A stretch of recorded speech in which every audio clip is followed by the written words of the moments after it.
हमारे राष्ट्रीय अध्यक्ष जयप्रकाश नड्डा जी का यहाँ पर कार्यक्रम है।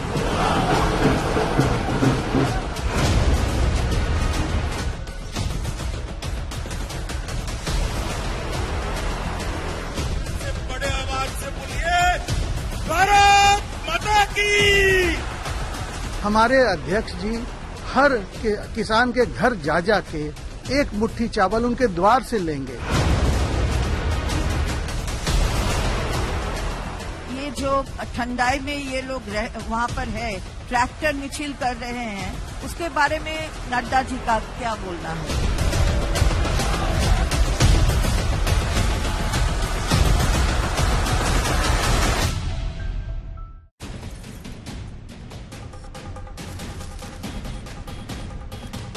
नमस्कार, आप देख रहे हैं हल्ला बोल। आपके साथ मैं हूं अंजना ओम कश्यप। बिहार बंगाल में चावल को भात कहा जाता है, इसीलिए हम कह रहे हैं बीजेपी का वोट भात, ममता को मिलेगी मात। आपको इसका मतलब बताएंगे और पूरी तस्वीर भी दिखाएंगे, लेकिन शुरुआत बड़ी खबर के साथ, क्योंकि खिचड़ी का तड़का भी काफी नहीं लग रहा है बीजेपी को। लव जिहाद का मुद्दा बंगाल में बीजेपी ने उछाल दिया है।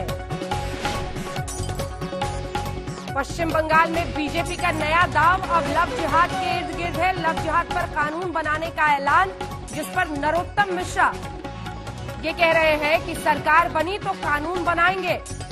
मंत्री हैं मध्य प्रदेश में, लेकिन बंगाल दौरे पर जब वो पहुंचे तो उन्होंने कहा कि एमपी में हम लव जिहाद का कानून लाए हैं, यहां पर भी अगर हमारी सरकार बनी तो हम लव जिहाद का कानून लाएंगे। आइए पहले आपको सुना देते हैं क्या कहा है नरोत्तम मिश्र ने, फिर चर्चा की शुरुआत करेंगे। धर्म स्वातंत्र विधेयक हम मध्य प्रदेश में लाए हैं और हम वैसा ही धर्म स्वातंत्र विधेयक, जिसको आप मीडिया के लोग लव जिहाद कहते हैं, हमारी सरकार बनेगी तो मैं आग्रह करूंगा वो कानून यहाँ भी आए, गऊ का भी और उसका भी। तो ये आपने सुन लिया, लव जिहाद का तड़का भी लग गया है, लेकिन तैयारी हो रही है खिचड़ी बनाने की। वो कैसे समझाते हैं? दरअसल बीजेपी अध्यक्ष ठीक एक महीने बाद एक बार फिर बंगाल के दौरे पर जा रहे हैं। दिल्ली में चल रहे किसान आंदोलन के बीच बीजेपी का इरादा बंगाल के किसानों को साधने का है। जेपी नड्डा कल बर्दवान जिले में एक मुट्ठी चावल नाम के अभियान की शुरुआत करेंगे। बीजेपी ने करीब 74 लाख किसानों के घर जाने का टारगेट तय किया है। जी हां, एक मुट्ठी चावल की कीमत तुम क्या जानो। ममता दीदी कुछ इस अंदाज में अपना प्रचार वहां करेंगे। देखिए ये रिपोर्ट, फिर चर्चा की शुरुआत।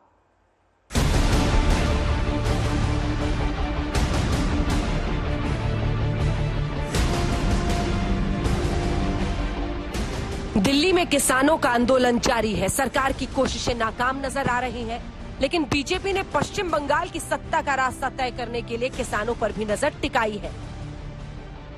बीजेपी के अध्यक्ष बर्दवान में एक मुट्ठी चावल नाम के अभियान की शुरुआत करेंगे। इस अभियान के तहत बीजेपी ने 48,000 गांवों में जाकर करीब 74 लाख किसानों से एक मुट्ठी चावल मांगने की तैयारी की है। जमा किए गए चावल से अमित शाह के बंगाल दौरे में गरीबों के लिए खिचड़ी तैयार की जाएगी। हमारे अध्यक्ष जी हर किसान के घर जा जा के एक मुट्ठी चावल उनके द्वार से लेंगे और ये पूरे अखिल भारतीय स्तर पे होगा, केवल बंगाल में नहीं। जो हमारा अन्नदाता है उसके घर में जाके हम वहां से एक मुट्ठी चावल लेना। वो आ सकते हैं, बोल सकते हैं, this is a democratic state, they can come, but हम जो बोलना चाहते हैं ये है कि वो अपने किसानों को देख रहे हैं क्या करेंगे, वो दिल्ली को देख रहे हैं क्या? ये जो ठंडाई में ये लोग वहां पर है, ट्रैक्टर मिছিল कर रहे हैं, उसके बारे में नड्डा जी का क्या बोलना है? बीजेपी इस पूरे महीने पश्चिम बंगाल में कृषक सुरक्षा नाम से अभियान चलाएगी। बर्दवान से शुरू होकर यह अभियान 23 जिलों में पहुंचेगा। अभियान के लिए बहरहाल जेपी नड्डा का पश्चिम बंगाल दौरा उस दौरे के ठीक एक महीने बाद हो रहा है, जब कोलकाता में बीजेपी अध्यक्ष की गाड़ी पर हमला हुआ था। लिहाजा दौरे से पहले पार्टी एक बार फिर सुरक्षा का मुद्दा उठा रही है। सरकार की जवाबदारी है कि वो सुरक्षा प्रदान करें। हमारे राष्ट्रीय अध्यक्ष तो हमारे कार्यकर्ता ही वहाँ पर रहेंगे और हमारे अध्यक्ष की रक्षा हम खुद भी करेंगे। इस बीच टीएमसी की मुश्किलें लगातार बढ़ रही हैं। पार्टी के दिग्गज ममता बनर्जी का साथ छोड़ रहे हैं। 3 दिनों पहले सूबे के मंत्री लक्ष्मी रतन शुक्ला ने इस्तीफा दिया है। और टाइम बिंग हम अभी पॉलिटिक्स नहीं करेंगे और रीजन जो है हमको लगता है कि कुछ रीजन है जो वो खुद के अंदर रहना भी बहुत जरूरी है। So I am not the person कि हम खेल के आए हैं, खेल के बड़े हुए हैं। सो हम खेल को खेल के तरीके लेना चाहते हैं, हम खेल को रास्ते में लेके नहीं जाना चाहते। टीएमसी के नेता अब खुलेआम ममता बनर्जी के खिलाफ बोल रहे हैं। देखिए, मुझे इरिटेट करेंगे या लक्ष्मी रतन जी को करेंगे, वो दुखी होके चले गए, हाँ, और भी 4 आदमी चले जाएंगे, वो बड़ी बात नहीं, और नए आदमी आएंगे। लेकिन क्या है बोली तो पार्टी तो खोखला होते जा रही है ना। ये जो डीमक की तरह वो लोग जो काम कर रहे हैं, वो काम करते हुए पार्टी नीचे से वो खोखला कर रहे हैं और बैकस्टैप कर रहे हैं। These are all silent killers. TMC की बढ़ती मुश्किलों के बीच बीजेपी ने ऐलान कर दिया है कि अब की चुनाव में दीदी की पार्टी का वजूद खत्म हो जाएगा। তৃণমূলের রক্তক্ষরণ শুরু হয়েছে, একটু অপেক্ষা করুন। তৃণমূল নামক দলটায় এই নির্বাচনের পরে আরো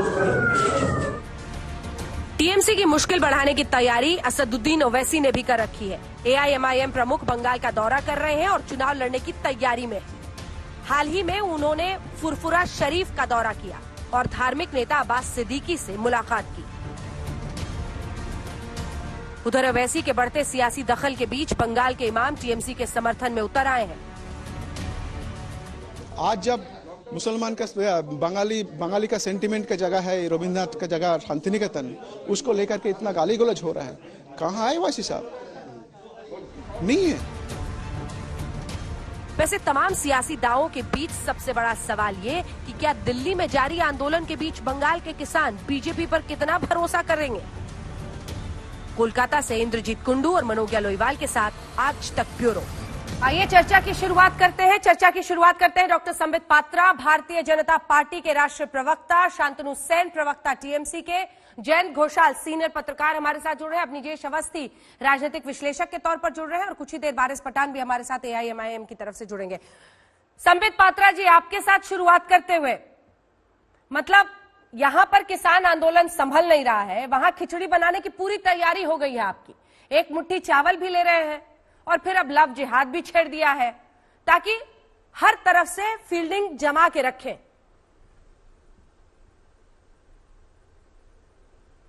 अंजना जी, गत वर्ष 25 डिसेम्बरे माननीय प्रधानमंत्री श्री नरेंद्र मोदी कृषकेर जन्य 18,000 कोटी टाका 9 कोटी कृषकेर जन्य पठाइछेन, किंतु एटा कोई बात नहीं है, मगर हमारे बंगाल के लोग भी सुने नहीं, इसमें क्या बात है। किंतु एटा कतो दुर्भाग्यर विषय, पश्चिम बंगेर 70 लक्ष कृषकों এই সুযোগ থেকে वंचित हेलेन। ये जो 70 लाख कृषक हैं बंगाल के अंदर, जो 70 लाख किसान हैं, आप बताइए जब 25 दिसंबर को हमारे माननीय प्रधानमंत्री नरेंद्र मोदी जी ने 18,000 करोड़ रुपए एक बटन दबा करके 9 करोड़ कृषकों के घर भेजा डायरेक्ट बेनिफिट ट्रांसफर के माध्यम से, उससे ये 70 लाख किसानों को बंगाल में वंचित क्यों रखा गया? ये असल मुद्दा है। ये वाकई इतना बड़ा विषय है कि आप आज किसी से भी पूछिए जो कृषक है बंगाल के अंदर, वो बताएगा कि ये सरकार किस प्रकार से उनको उनके लाभों से वंचित रख रही है। दूसरी बात है, देखिए यहां पर बड़े लोग बैठे हुए हैं, आप इनसे पूछिए। जहां तक अम्फान का विषय है, कृषकों का विषय है, आज एक उदासीनता ममता बनर्जी के ऊपर छा चुका है। अम्फान को लेकर जिस प्रकार से 2700 करोड़ रुपए का घोटाला किया है, पूरा विषय सुप्रीम कोर्ट में गया, सुप्रीम कोर्ट ने सीएजी ऑडिट के लिए बोल दिया है। और आप जानते हैं, आपने अभी बताया कि हम लोग भात कहते हैं चावल को, वहां चावल भी कहा जाता है, चावल को चाल कहा जाता है, पकने के बाद भात बनता है। वहां पर आज ममता सरकार को चाल चोर सरकार, त्रिपाल चोर सरकार बोला जा रहा है। चाल चोर मतलब अम्फान के समय जो चावल आया था वो चावल गरीबों तक नहीं पहुंचा, इसलिए चाल चोर सरकार ये लोग कह रही हैं। और जो तिरपाल आता है, जब साइक्लोन होता है, तूफान होती है, तो केंद्र सरकार तिरपाल भेजती है ताकि आप अपने सर को ढक सके, तिरपाल के नीचे रह सके। तो यही तिरपाल चोर सरकार, ये आज गली गली में आवाज गूंज रही है कि ये चाल चोर सरकार, ये त्रिपाल चोर सरकार आमाके चाहिए ना। हम लोगों को ये चाल चोर सरकार और त्रिपाल चोर सरकार नहीं चाहिए, ये आज बंगाल की जनता कह रही है। और अंतिम बात मैं कहना चाहता हूं, आप देखिए, एक मुट्ठी चावल से लेकर लव जिहाद हमारी वाली फील्डिंग तो बिल्कुल बिछा रहे हैं आप चुनाव से पहले। नहीं, अब की बार 200 पार, अब की बार 200 पार। ये फील्डिंग जो आप बता रही हैं कि कैसी फील्डिंग है, देखिए हम तो बैटिंग कर रहे हैं इस बार, फील्डिंग तो ममता जी करने की कोशिश कर रही हैं, मगर कुछ नहीं होने वाला है उनकी फील्डिंग से। आप देखिएगा अब की बार 200 पार होगा और किस प्रकार से हम आगे बढ़ेंगे ये आप सब देखिएगा। अब की बार 200 पार ये अमित शाह जी ने भी कहा है, नड्डा जी ने भी पिछली बार किया था और कहा था। देखिए अंजना जी, जीत हमारी होने वाली है और इसका सबसे बड़ा जो साइंटिफिक कारण है यही है कि 2014 में 17% हमारा वोट परसेंटेज था बीजेपी का। 2016 में, इससे पहले जो असेंबली इलेक्शन था उसमें मात्र 10% वोट शेयर बीजेपी का था। 2019 के लोकसभा इलेक्शन में जिसमें हम 18 सीट लेके आए हैं, उसमें हमें 40 से अधिक वोट प्रतिशत मिला था। यह अपने आप में इतिहास में सबसे बड़ा जंप माना जाता है और ये जंप इसलिए हुआ है क्योंकि हम सही बैटिंग कर रहे हैं। अब वो फील्डिंग करें। फील्डिंग कैसे करिएगा शांतनु सेन साहब? खिचड़ी बनाने की तैयारी है पूरी। 74 लाख किसान घर में जाने का इनका दावा है, जहां से कह रहे हैं एक एक मुट्ठी चावल लेंगे, फिर खिचड़ी बनाकर कम्युनिटी जो गरीब लोग हैं उनको खिलाएंगे।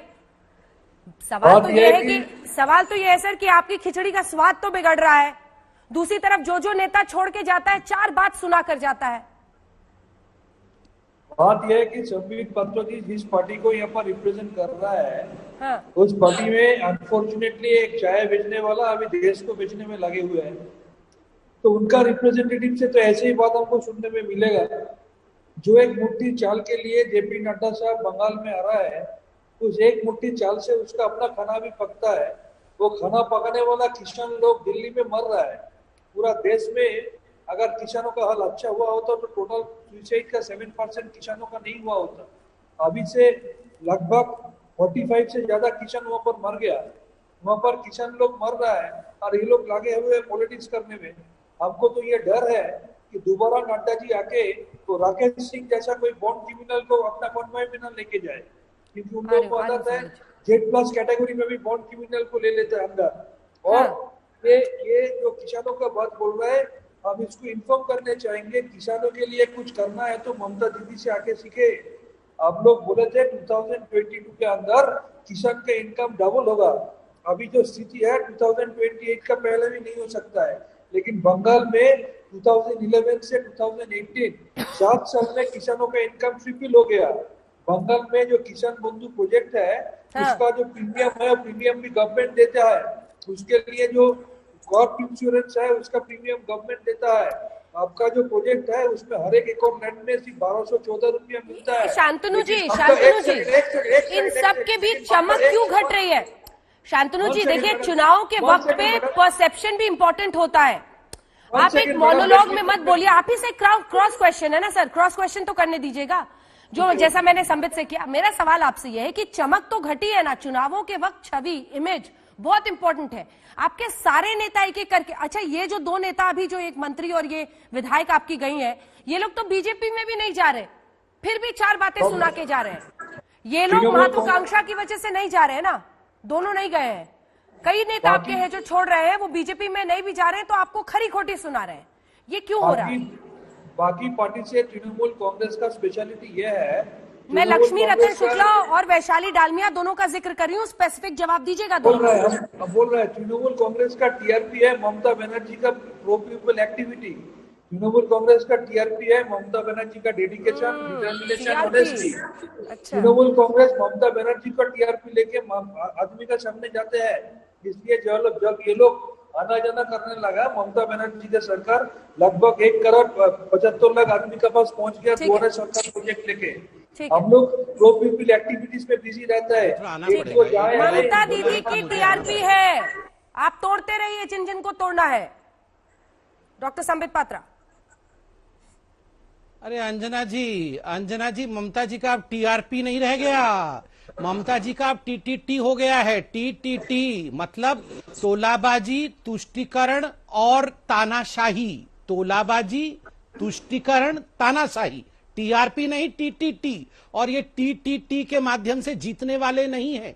130 कार्यकर्ता, अभी क्रिमिनल की बात कर रहे थे, 130 कार्यकर्ताओं की हत्या हुई है भारतीय जनता पार्टी की, अंजना जी। और याद करिए, इनमें से 100 कार्यकर्ताओं का तर्पण खुद अपने हाथ में अंजुलि में पानी लेकर हमारे अध्यक्ष जेपी नड्डा जी ने किया है। और तो और आप खुद हमारा आज तक का फुटेज निकालिए, जब 2018 में ग्राम पंचायत के इलेक्शन हुए थे, आप याद करिए, एक दिन में 18 लोगों की हत्या हुई थी, कुल मिलाकर के 50 से अधिक लोगों की हत्या हुई थी। नॉमिनेशन तक कई लोग भरने नहीं जा पाए थे। सुप्रीम कोर्ट को और कलकत्ता के हाई कोर्ट को इंटरवीन करना पड़ा था कि कम से कम नॉमिनेशन तो भरने दीजिए। ये क्रिमिनल्स की बात करते हैं। और मैं यहां पर शांतनु जी से एक सवाल पूछना चाहता हूं। शांतनु जी, आप बताइए, अगर आपने ये किसान सम्मान निधि बंगाल में लागू किया होता तो आज तक 70 लाख जो बंगाल के किसान हैं उनके अकाउंट में कितना पैसा गया होता? ठीक है, छोटा सा जवाब शांतनु जी। 14,000 रुपए, अर्थात 19,000 करोड़ रुपीस का लॉस किया है इन्होंने अपने स्टेट के लिए। शांतनु जी, जल्दी से छोटा सा जवाब, फिर अन्य मेहमानों के पास जाऊंगी। नहीं, हम बोलेंगे पंचायत इलेक्शन में बंगाल में सबका नॉमिनेशन फाइल करने के लिए सुविधा मिलता है, बीडीओ एसडीओ उनको कोऑपरेट करता है। अब त्रिपुरा में झांक के देखिए कितना % सीट में अनकॉन्टेस्टेड। शांतनु जी, उस दौरान कितनी हत्याएं हुई थी? कितना % को अनकॉन्टेस्टेड? उस दौरान कितने मर्डर्स हुए थे, कितनी हत्याएं हुई थी? आप सांसद हैं रूलिंग पार्टी के, आप डेटा बताइए। ममता बनर्जी 2011 में चीफ मिनिस्टर होने के बाद पिछले 10 साल में सबसे ज्यादा पॉलिटिकल मर्डर में विक्टिम हुए तृणमूल कांग्रेस का वर्कर। हम आपको डाटा देके बोल देंगे। पहले सीपीएम का हाथ में मर्डर हुआ था, अभी इन लोगों का हाथ में मर्डर हो रहा है। पॉलिटिकल मर्डर में सबसे ज्यादा विक्टिम हुआ तृणमूल कांग्रेस का वर्कर। और रही बात किसानों का, 70 लाख में ममता बनर्जी 74 लाख को ये प्रोजेक्शन दे रही है। और अब लोग जो दे रहे हैं उसको वो सबके पास नहीं जा पा रहा है। इसके बावजूद भी ममता बनर्जी का प्रोजेक्ट को आपको ये सीखना चाहिए बंगाल में। एक लाइन का जवाब संबित जी, अब अन्य मेहमानों के पास जाऊंगे। एक लाइन का, वो कह रहे हैं टीएमसी के ज्यादा लोग मरे हैं। नहीं, ये बोल रहे हैं कि सबसे ज्यादा जो है, नहीं तो फिर मतलब ये खुद मान रहे हैं कि कानून की व्यवस्था बहुत खराब है, हर दिन मर्डर हो रही है, ये तो मान गए ना। अब कौन किसके ज्यादा मरे हैं वो तो आप भी जानती हैं, मगर लोग मर रहे हैं हर दिन। मतलब यहाँ सांसद बैठ के खुद कह रहे हैं कि हाँ रोज मर्डर हो रहा है और हमारे लोग मारे जा रहे हैं। मतलब खुद मान रहे हैं कि कानून व्यवस्था की धज्जियां उड़ी हुई है। अब पूछिए 50 साल का। मैं यूपी में क्यों झांकूं? नहीं, मैं यूपी में क्यों झांकूं?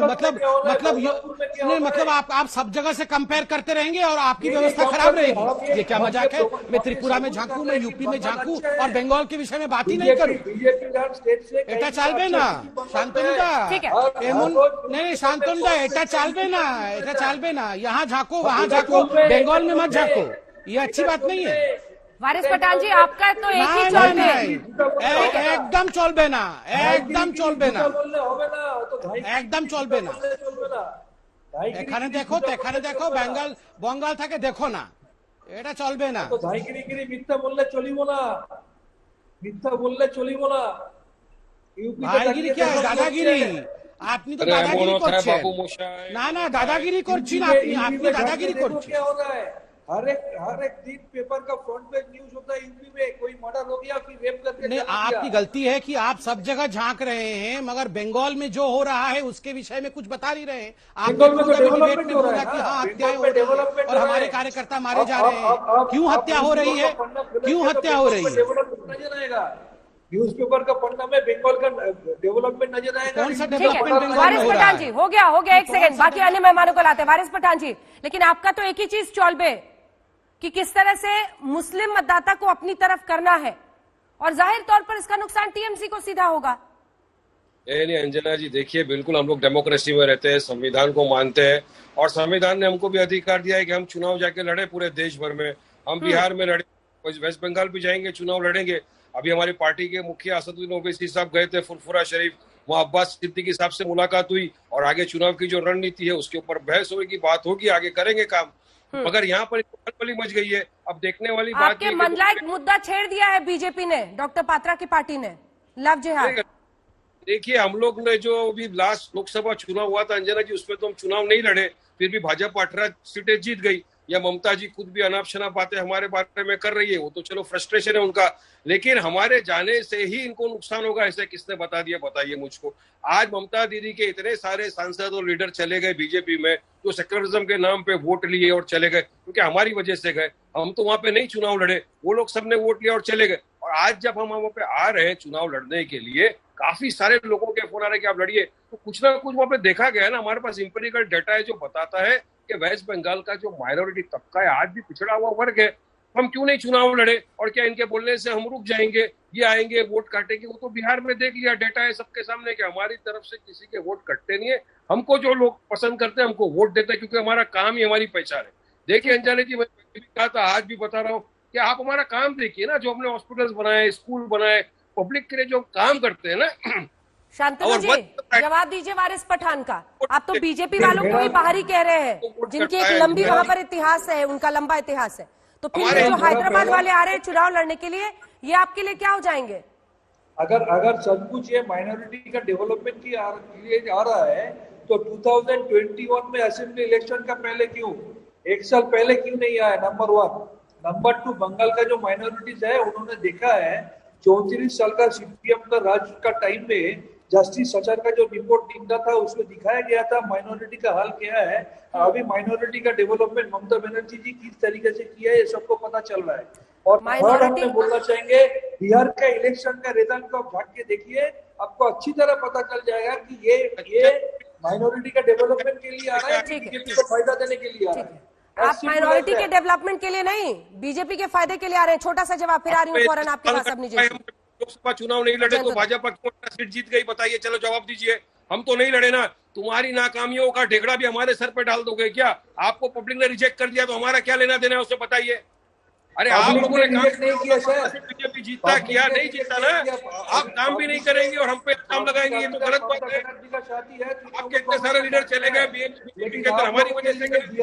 और सक्सेस कमेटी का रिपोर्ट आप सुनिए, आप दोनों तू मैं करते रहिए, लेकिन शांतनु जी, 18 सीटें जब लोकसभा में बीजेपी जीती थी तब AIMIM नहीं था, और दूसरी तरफ AIMIM जब चुनाव बिहार में लड़ रही थी तब वारिस पठान साहब NDA की जीत हो गई ना? नहीं, वो तो गलत है। आप देखिए ना, डेटा है हमारे पास अंजना जी, हम 20 जगह के ऊपर लड़े, हम तो सिर्फ 20 जगह पे जीते, जिसमें से हमारे 5 कैंडिडेट जीते। हमने हमारी 5 जगह पर हिंदू भाई बहनों को भी टिकट दिया था, मगर हम जीते, उसमें कोई फर्क नहीं पड़ा इनको। अब ये हारते अगर इनकी नाकामियों की वजह से, तो उसमें हमारा क्या दोष है? ये तो दोषी किसको भी ठहराएंगे? अरे खुद के गिरेबान में झांकिए ना साहब, मिस्टेक कहाँ है? आपको अपने अंदर देखना पड़ेगा कि क्या मिस्टेक है, उसके बाद उस पे इल्जाम लगाइए। फायदा दिया, बोलिए। अब निजेश जी, और कितने सीट पे जी अब निजेश जी, एक मुट्ठी चावल पर भी पूरा भरोसा नहीं है क्या? अब लव जिहाद छेड़ना पड़ा है वहाँ, लव जिहाद का मुद्दा। ऐसा अंजना जी नरोत्तम मिश्रा मध्य प्रदेश के गृह मंत्री, हाँ। जब उनसे अगर ये पूछा जाए कि आपने अपने राज्य में बना लिया, क्या इस राज्य में भी बनाएंगे, तो उनका स्वाभाविक उत्तर क्या होना चाहिए?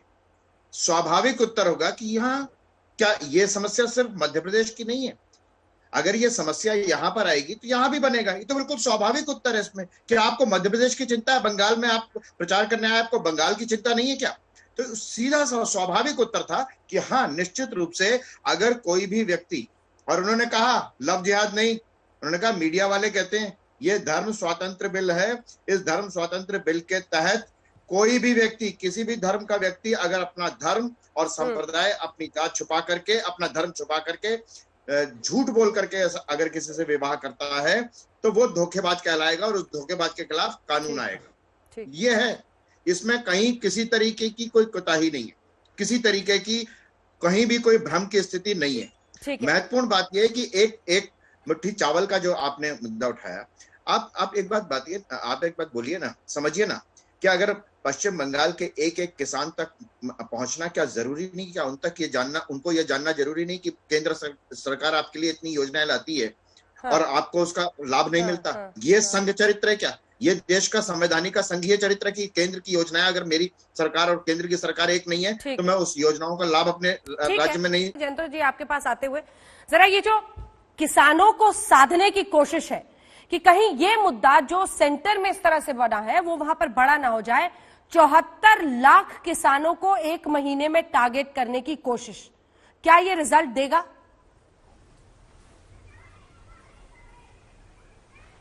देखिए, अभी मैं सुन रहा था दो डॉक्टर के डिबेट, दोनों ही डॉक्टर है, शांतनु साहब भी डॉक्टर है, संबित भी डॉक्टर है, दोनों अच्छा स्पोक्समैन है। लेकिन चुनाव के पहले किसानों के लिए कहना, और अभी देखिए 10 साल हो गया है ममता बनर्जी के सरकार में, तो अभी सेंटर के तरफ से मैं किसी के स्पोक्समैन नहीं हूं, मैं एकदम न्यूट्रली मेरा जो अनुभव है बता रहा हूं अंजना जी। ये चुनाव के पहले अभी एक मुठा जो चावल का इशू और ये जो इतने किसानों के बात कर रहे हैं, ये 10 साल में पहली बार मैं देख रहा हूं बीजेपी अभी कर रहे हैं। तो ये भी एक शो है, इवेंट है, और इवेंट मैनेजमेंट बीजेपी से ज्यादा अच्छा और कोई नहीं कर सकता है हमारे देश में। लेकिन मैं ये कहूंगा कि ममता बनर्जी 70% एग्रीकल्चरल वर्कर्स है पश्चिम बंगाल में, और पश्चिम बंगाल में अभी ममता बनर्जी भी कंसिस्टेंटली 6,000 नहीं होता तो 5,000 रुपया जितना ताकत है। और सेंटर का पैसा आप जब कहते हैं, मैं सोचता हूं ये तो आम जनता का पैसा है, ना ममता का पैसा है ना मोदी जी का पैसा है। और ये जो स्कीम है इसको अगर आप ध्यान से देखेंगे तो कितना हेक्टर लैंड होने से ये पैसा डायरेक्ट अकाउंट में जाएगा ये भी देखने लायक है, क्योंकि हमारे पश्चिम बंगाल में बहुत फ्रैगमेंटेड लैंड है और उसमें बड़े बड़े जमीन जो होता है 3 हेक्टर का, वो स्कीम जिसके लिए है वो बहुत कम है। रादर ममता बनर्जी ने 5,000 करके जो स्कीम ऑलरेडी चालू है, अभी चुनाव के पहले नहीं, बहुत साल चालू हुआ है। तो मैं ये कहूंगा कि अभी जैसे टीएमसी उठा रहे हैं ये इशू किसान का दिल्ली में, तो चावल जो लेना है तो ये चावल, ये खिचड़ी तो पंजाब में भी आप बना सकते हैं, अभी ये खिचड़ी तो आप राजस्थान में जाके कर सकते हैं, क्योंकि चुनाव है। इसीलिए दिल्ली में जो किसानों बैठे हैं उसके लिए नहीं, पश्चिम बंगाल के किसानों के लिए आप बोल रहे हैं, अच्छी बात है, चुनाव के लिए बोलना ही पड़ेगा। लेकिन मैं ये कहूंगा कि राजनीति जो है वो चुनाव के लिए है, लेकिन पश्चिम बंगाल में आप जिसको एड्रेस करना चाहते हैं वो आम जनता क्या चाहते हैं, ठीक है, वो सबसे बड़ी चीज है। और वो अगर वो तो चुनाव के और 1 महीना बाकी है अभी, मैं इसीलिए ये तू मैं नहीं जाना चाहता हूँ। मेरा कहना है सोच रही है ना जनता जी, बीजेपी यही सोच रही है, न सिर्फ वो आंदोलन शुरू कर रहे हैं ये एक मुट्ठी चावल वाला, बल्कि बर्दवान से शुरू करें, ये इंपॉर्टेंट है। और दक्षिण बंगाल का ही हम पूरा आंकड़ा इस वक्त दिखा रहे हैं, एक बार दिखाइए इसको फुल स्क्रीन ताकि हमारे दर्शक भी समझ पाए, क्योंकि इस आंकड़े के जरिए आप देखेंगे 2016 के भी हमने रिजल्ट दिखाए और 2019 के जो लोकसभा चुनाव है उसमें भी हम आपको दिखा रहे हैं जो वोट शेयर है दक्षिण बंगाल का। इसमें आप देखिए टीएमसी कहां पर है, और दूसरी तरफ जब ये लोकसभा चुनाव होता है तब वो गिरते हैं। और बीजेपी का आप गेन देखिए इस पूरे इलाके में, ट्रिमेंडस 9% से वो 39% पहुंच जाते हैं। और वहीं पे आप देखिए लेफ्ट कैसे गिरता है, और टीएमसी को यह भरोसा है कि वो गढ़ वो बचा लेंगे और सत्ता में वापस आ जाएंगे। अब आप जवाब दीजिए संबित जी, काफी व्याकुल हो रहे थे जब बोल रहे थे जयंत जी, वो कह रहे हैं कि इतने साल से आपको किसानों की याद नहीं आई, अब आई है, इसी पर सवाल खड़े कर रहे हैं वो इवेंट मैनेजर कह रहे हैं। देखिए जयंत दा को मैं बहुत सम्मान करता हूं, वो अच्छे व्यक्ति हैं, इसलिए मैं बहुत तरीके से इनका जवाब दूंगा। देखिए जयंत दा ने कहा कि 5,000 रुपए ममता बनर्जी जैसे तैसे दे रही है, मैं बोल रहा हूं कि वो भी ममता जी का पैसा नहीं है, वो भी जनता का पैसा है। अगर मोदी जी 6,000 रुपए दे रहे हैं वर्ष को, तो 5,000 प्लस 6,000 तो बढ़ जाएगा ना। आप 11,000 रुपए दीजिए ना, आप केवल 5,000 क्यों दे रहे हैं, आप 6,000 मना क्यों कर रहे हैं। दूसरी बात आप याद करिए 25 दिसंबर को जब प्रधानमंत्री जी ने ममता बनर्जी मान लिए हैं, अभी अब तो हो गया है ना, रिजॉल्व बड़ी बात बंगाल। जयंत दा एक सेकंड, प्रधानमंत्री जी ने 25 दिसंबर को बड़ी बात बंगाल की आप उठा रहे हैं, इसका मतलब राजनीति है। सर एक सेकंड में कंप्लीट कर लूं। अंजना जी ये बात सभी को सुनना चाहिए और आपको ये बाइट चलाना चाहिए आज के डिबेट में। प्रधानमंत्री जी ने 25 दिसंबर को बंगाल के लिए और किसानों के लिए एक बड़ी बात कही। उन्होंने कहा कि 23 लाख जो किसान थे बंगाल के, उन्होंने ऑनलाइन रजिस्टर किया था।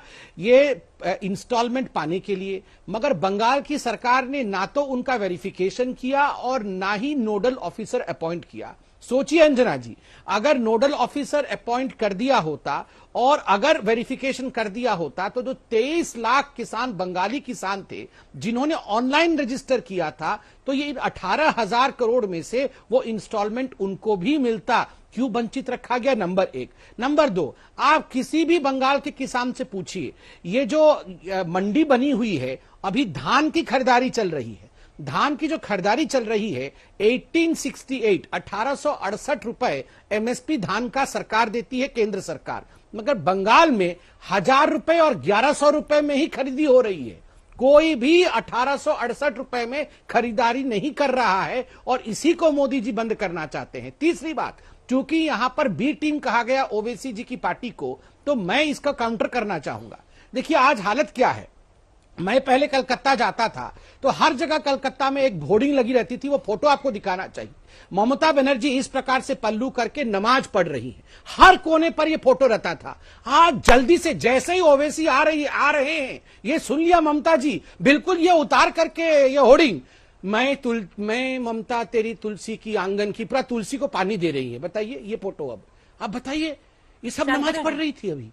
अभी तुरंत जैसे ओवैसी जी आ रहे हैं तो तुलसी माता के पास पानी देने गई है। ऐसे थोड़ी होता है, इतने दिन नमाज पढ़ेंगी, आप दुर्गा पूजा होने नहीं देंगी, विसर्जन होने नहीं देंगी, अब जाके तुलसी माता के पास खड़े होने से क्या तुलसी माता क्षमा कर देगी? तुलसी माता क्षमा करेगी नहीं। ठीक है, शांतनु जी जवाब देंगे।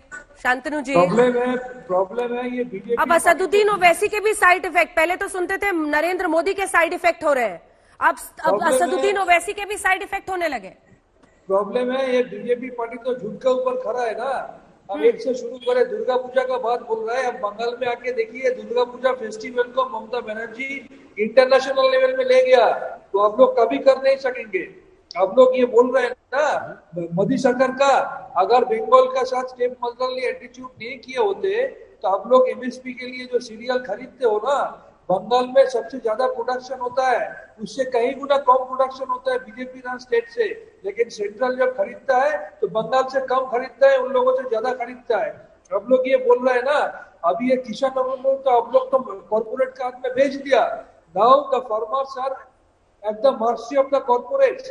और अब ये लाभ जिहाद का बात बोल रहा है, ये बंगाल का आदमी क्यों पूरा देश में पता चल गया। ये बीजेपी जो है इंडिविजुअल इंडिपेंडेंस पे इंक्रोच करता है, कौन क्या खाएगा, कौन क्या पढ़ेगा, कौन किससे प्यार करेगा, कौन किससे शादी करेगा, किसका घर कौन जाएगा, ये सब कुछ का ऊपर एनक्रोचमेंट होता है बीजेपी के लिए। और आप लोग ये अच्छी तरह जान के जाइए, मंडी का बात बोल रहा है ना, ममता बनर्जी जैसा किसान फ्रेंडली गवर्नमेंट पूरा देश में कहीं नहीं है। किसानों का देश में अगर कहीं पे अच्छा है तो बंगाल में है, ये अच्छी तरह जान लीजिए। संबित जी जवाब दीजिए। देखिए अंजना जी, पहले इन्होंने किसानों की बात की, उसके बाद कौन किससे प्यार करेगा ये बात कर रहे हैं। नंबर एक, किसानों के बारे में बंगाल की जनता क्योंकि इस डिबेट को बहुत ध्यान से सुन रही होगी, मैं एक बहुत इंपॉर्टेंट बात कहता हूं, आप पूछिएगा जयंत दास से मैं सही कह रहा हूं कि नहीं। बंगाल का, और खास करके आप साउथ बंगाल की बात कर रहे हैं, वहां एक बहुत बड़ा उत्पाद होता है आलू का। आलू बहुत अच्छे आलू होते हैं और वो आलू बहुत बड़े तादाद में उत्पाद होते हैं। वो आलू 2013 में ममता बनर्जी ने बैन कर दिया था कि, और सबसे बड़ा खरीदारी जो है, जिस राज्य से मैं आता हूं उड़ीसा सबसे बड़ी खरीदारी करती थी बंगाल की आलू की। 2013 में ममता बनर्जी ने बैन किया कि कोई भी आलू बंगाल का उड़ीसा को हम नहीं बेचेंगे। आज जो आलू कृषक है बंगाल का, उसको इतना नुकसान झेलना पड़ रहा है क्योंकि एक सेकंड सर, फिर देखिए बीच में क्यों बोलते हैं आप, मैं तो आपके बीच में नहीं बोलता हूं, आप तो, अरे सर देखिए हम दोनों डॉक्टर हैं, ऐसे थोड़ी कर, मेरा ऑपरेशन खत्म हो जाए उसके बाद फिर आप सोचिएगा क्या करना है, आप ड्रेसिंग कर दीजिएगा, पहले मैं आपका ऑपरेशन तो कर दूं पूरा, फिर क्या होता है। देखिए ममता जी ने 2013 में बैन कर दिया कि उड़ीसा आलू नहीं खरीदेगा बंगाल से। बंगाल का आलू अब उड़ीसा नहीं खरीदती है क्योंकि उड़ीसा ने अपना अलग प्रायोजन कर लिया, उन्होंने दूसरे स्टेट से आलू खरीदना चालू कर दिया। इसका खामियाजा किसको भुगतना पड़ा? बंगाल के किसानों को इसका खामियाजा भुगतना पड़ा है। आप बंगाल के किसी भी आलू कृषक से ये पूछ लीजिए, जयंतदा बैठे हैं, जयंतदा से पूछ लीजिए कि ये हो रहा है कि नहीं। और जहां तक इन्होंने कहा कि कौन किससे प्यार करेगा, ये बीजेपी, अरे कौन किससे, आप जिससे भी प्यार करना है प्यार करिए, मगर अभी बिल्कुल सही समझाया अजनिवेश जी ने, ये फोर्सफुल कन्वर्शन किसी का फोर्सफुल कन्वर्शन ना हो, इस विषय को लेकर कानून है। इस कानून का नाम लव जिहाद कानून नहीं है, ये धर्म स्वातंत्र कानून है। आप स्वतंत्र हैं, आप स्वेच्छा से किसी धर्म में जा सकते हैं, फोर्सफुली कन्वर्ट आपको नहीं किया जा सकता है। ठीक है, जल्दी से शांतनु जी एक रिस्पांस फिर मैं आ रही हूं आपके पास अपनी जी। अब तो operation unsuccessful and patient dead हो गया ऑलरेडी। देश को पिछले 14 साल से आपको ऑपरेशन अनसक्सेसफुल पेशेंट डेड आलू का बहुत बोल रहा है आप लोग, तो आलू को एसेंशियल कमोडिटी का लिस्ट से हटा दिया। मतलब अरे पेशेंट तो टीएमसी था, क्या बोल रहे हैं? अरे मैं तो ऑपरेशन टीएमसी पे कर रहा था, ये बोल रहे टीएमसी डेड हो गया, ये क्या बोल रहे हैं? छी नहीं, टीएमसी इज लिविंग, ऐसा मत बोलिए। मैं तो ऑपरेशन टीएमसी पे कर रहा था, मैंने तो बोला कि I am operating on TMC, और ये बोल रहे हैं operation unsuccessful and patient is dead. मतलब वो पीए राम अपनी पार्टी पे क्या बोल रहे हैं? ये भी टर्माइट है, ये भी टर्माइट निकले हैं, ये भी अंदर कांटे वो खा रहे हैं। आप ही ने अभी जेस्चर का बात बोल रहे थे ना, देखिए तृणमूल जेस्चर देखा है, बीजेपी को जेस्चर दिखाना आता ही नहीं है। अरे मैं तो बंगाल में किसानों के लिए आपने बोला पेशेंट इज डेड, और आप लोग क्या करते हैं, पेट्रोल डीजल का भाव बढ़ा के किसानों को थ्रॉटल कर रहे हैं, कॉर्पोरेट का हाथ में बेच दे रहे हैं उनको, और आप बोल रहे हैं आलू का भाव, प्याज का भाव। बंगाल में आके देखते चाहिए, जल्दी से डोनेशन किया था, कोई बीजेपी लीडर ऐसे नहीं कर सकेगा। आपने सुनी थी पहले चर्चा असदुद्दीन ओवैसी के साइड इफेक्ट पर हो रही थी। ये 3 चीज की यहाँ पे चर्चा हुई, एक तो किसानों के ऊपर हुई, एक लव जिहाद के ऊपर हुई, और ये बीजेपी टीएमसी कांग्रेस में तो बोलता हूँ एक ही थाली के चट्टे बट्टे हैं। आज जब मोदी जी बोलते हैं सबका साथ, सबका विकास, सबका विश्वास, मगर वो भूल जाते हैं कि आज इतने महीनों से हमारा किसान जिसके अनाज खा के आप, मैं, संबित पात्रा सब यहाँ बैठ के डिबेट कर रहे हैं, वो दिल्ली की ठंडी में तड़प रहा है, बैठा है, मगर मोदी जी का हृदय पिघलता नहीं है कि नहीं भाई ठीक है हम रिपील कर दे, तीनों बिल वापस ले, वो नहीं हो रहा है। दूसरी तरफ भाजपा के मंत्री जाके बंगाल के अंदर हमारे हिंदू भाई बहनों को बोलते हैं कि आप शस्त्र उठा लीजिए, और यदि अगर कोई आपके साथ प्यार मोहब्बत की बात सिखाए तो उसकी गर्दन को दबोच दीजिए, अहिंसा के रास्ते पे चले जाइए। तो क्या ये सिखाना चाह रहे हैं? उसके बाद में आज एक इनके मंत्री ने बयान दिया कि यदि हम अगर जीत गए बंगाल के अंदर तो हम लव जिहाद का कानून वाला देंगे। अरे मैं पूछना चाहता हूँ कि मुझे बताइए संविधान में लव जिहाद का उल्लेख कहीं पर है? अगर 2 कंसेंटिंग पार्टी अगर 18 साल के ऊपर कोई प्यार करता है एक दूसरे से, संबित पात्रा, तो आपको क्या प्रॉब्लम है? प्यार करने दो, प्यार लो, क्यों किसी की मोहब्बत के बीच में दरार बढ़ना चाहते हो? आप करो ना प्यार, हमको क्यों प्रॉब्लम है? आप बहुत प्यार करो, अरे क्यों गुस्सा? अरे आप प्यार करो ना, हमको क्या प्रॉब्लम है? कोई प्रॉब्लम नहीं है, आप जबरदस्ती कन्वर्ट मत करो बस। से प्यार करके शादी की है, आप किसी की मोहब्बत के बीच में क्यों? अरे वारिस भाई आप प्यार करो ना, कोई रोक नहीं है प्यार करने पर। वारिस भाई आप क्या सोचते हैं आप प्यार करेंगे तो हम रोक देंगे? बिल्कुल नहीं, आप प्यार करो मगर किसी को फोर्सफुली कन्वर्ट मत करो। ये तो इलाहाबाद हाईकोर्ट ने भी कहा, ये तो सुप्रीम कोर्ट ने भी कहा, अभी कहा है, 2 महीने पहले ही कहा है सुप्रीम कोर्ट ने, और उससे पहले इलाहाबाद हाईकोर्ट ने कहा। बताइए 48 लोगों को यूपी सब ऐसे बोल रहे हैं जैसे बीजेपी इनको प्यार करने नहीं दे रही है। छोड़ भी दिया है। आप अरे पठान भाई आप सच में बोलो, हमने आपको प्यार करने से रोका है क्या? नहीं, हमने कब आपको प्यार करने से रोका? आप प्यार करो ना, सबसे प्यार करो। हम तो बोल रहे हैं सबसे प्यार करिए, सबका विकास की चिंता करिए, जनता से प्यार करिए, किसान से प्यार करिए, देश से प्यार करिए, भारत माता की जय बोल के भारत माता से माँ की तरफ प्यार करिए। हमने कहाँ रोका है? सब करिए। के बारे में आपको क्या कहना है? उन्होंने हमारे हिंदू भाइयों को कह दिया कि आप अस्त्र उठा लीजिए, और अगर कोई आपको अच्छी शिकस्त दे तो उसका गर्दन को दबोच दीजिए। अब ऐसी हिंदू भाइयों को किसने कहा ये अस्त्र उठाकर गला काटने के लिए? ये भाषण तो आप दे रहे थे, आपने कहा था 15 करोड़ वर्सेस 100 करोड़, ये तो हमने नहीं कहा था। हमारे जो युवा आज बेरोजगार वारिस पठान जी, ये भाषण आपका था, 100 करोड़ वर्सेस 15 करोड़, ये भाषण हमारा नहीं था। आपने कहा था 100 करोड़ वर्सेस 15 करोड़। ये अच्छा है। बात का जवाब तो दीजिए, क्या ये लव जिहाद का कानून लाने से, क्या इस तरह के बयान करने से हमारे देश का जीडीपी ऊपर आ जाएगा? क्या इससे हमारे युवाओं को रोजगार मिल जाएगा? क्या इससे जो हमारा किसान आत्महत्या कर रहे हैं वो आत्महत्या होना बंद हो जाएगी? तो आप लोग जीडीपी तो केवल हमारे स्क्रीन पर तो पिच तैयार कर ली आप दोनों ने। 15 मिनट के लिए, सॉरी 15 मिनट के लिए हमारी स्क्रीन पर तो पिच तैयार कर ली आप दोनों ने। नहीं, जीडीपी बैटिंग बॉलिंग सब होने लगा। विकास की बात कर रहे हैं, बीजेपी वर्सेस एआईएम के लिए बात कर रहे हैं, और खाली आप वोट की बात नहीं, नहीं हमारी तो करता है। नहीं अरे अंजना जी, हम तो शुरू से ही लड़ते थे। मैं तो शुरू से ही इन्हें नियो जिन्ना कहता था, मगर इनको देखकर ममता जी जो तुलसी के पेड़ की तरफ भागी है, ये कमाल हुआ है। अब निजेश, ममता जी नमाज पढ़ना छोड़ करके तुलसी के पास गई हैं। अब निजेश, अंजना जी, मैं ये वारिस पठान इतने मासूम तो नहीं है, वारिस पठान इतने मासूम तो नहीं है कि धर्म स्वातंत्र बिल का मतलब समझ ना पाए। उसमें साफ कहा गया भाई, धोखा दे करके, नाम बदल करके, आप राजू बन करके निकाह करो और बाद में निकलो कुछ और, तो आप तो वो गलती नहीं है क्या? वो कानून अपराधी नहीं है क्या? वो अपराधी है ना? अपराधी इसमें मोहब्बत का आती है बीच में? मोहब्बत में धोखा होता है? मोहब्बत में धोखा होता है क्या? जयेंद्र का 2 लाइन का कंक्लूडिंग रिमार्क। पिच बन रही है क्या वहां पर बीजेपी और AYMIM की? क्या मुस्लिम्स को सीरियसली? जी ठीक है, बोल लीजिए एक छोटी सी बात बोलिए। जयंत खुशहाल जी ने कहा, मैं उनकी बहुत इज्जत करता हूँ कि बीजेपी राजनीति कर रही है इसमें किसानों को लेकर के। जब ममता बनर्जी कह रही थी कि मैं दूध देने वाली गाय की लात भी सहूंगी, तो वो क्या कीर्तन कर रही थी क्या मंदिर में? जयंत जी जल्दी से 2 लाइन। 10 साल से ममता बनर्जी सिर्फ राजनीति कर रही है, एक संप्रदाय के। नहीं, मैं तो कहता हूँ दोनों राजनीति कर रहे हैं। आप तो सिर्फ एक के बारे में कह रहे हैं, मैं दोनों के बारे में कह रहा हूं। राजनीति तो होगी, उसमें क्या खराब है? करेंगे मैं तो दोनों के बारे में, मेरा कोई पॉलिटिकल पार्टी के बारे में नहीं कर रहा। जैसे आप पत्रकारिता कर रहे हैं वैसे हम राजनीति कर रहे हैं, इसमें क्या बुराई? किसानों से एक मुट्ठी चावल लेगी बीजेपी और ममता से कहेगी कि एक मुट्ठी चावल की कीमत आप क्या जाने ममता दीदी। इसी पर देख रहे थे हल्ला बोल, देखते रहिए।